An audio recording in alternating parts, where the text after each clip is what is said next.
De revoir un reportage de notre rédaction.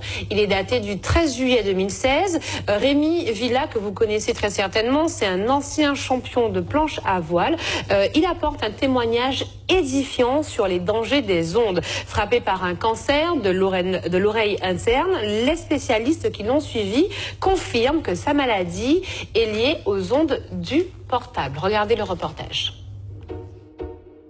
Ces images datent de 1995, c'est Rémi Villa, un nom que vous connaissez. Il a porté haut les couleurs de notre pays, un véliplanchiste, 4 fois champion du monde, 20 fois champion de la Martinique.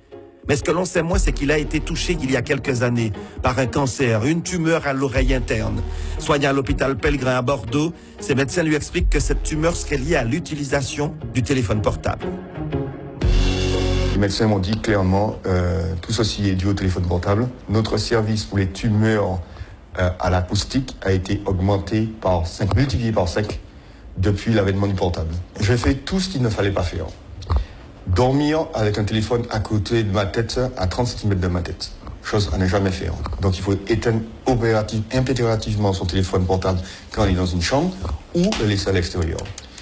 Deuxième chose, je téléphonais tout le temps en voiture parce que j'étais agent de fabrique. Donc le seul moment où je pouvais téléphoner, c'était en voiture. Donc j'avais un kit main libre, certes, mais toutes les ondes étaient dans la voiture.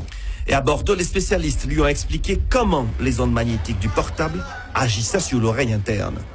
Vous avez dû plus contraster par vous-même que quand vous téléphonez longtemps, votre oreille chauffe. Et bien ça, qu'est-ce que ça fait? Ça simplement cuit votre oreille. Et donc l'oreille interne est extrêmement fragile.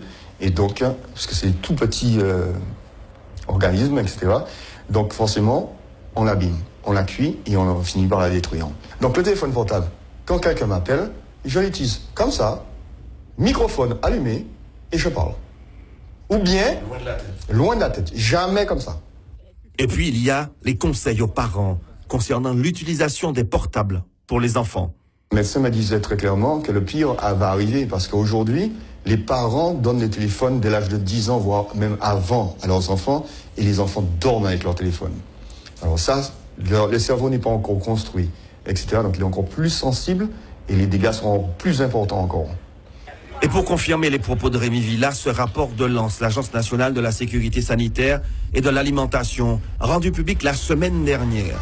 Il recense les sources auxquelles sont exposés les enfants, Wi-Fi, jouets connectés, téléphones portables, tablettes. Mais ce que l'on apprend dans cette étude, c'est que des chercheurs japonais et taïwanais ont trouvé que ces ondes agiraient sur la santé mentale des préadolescents.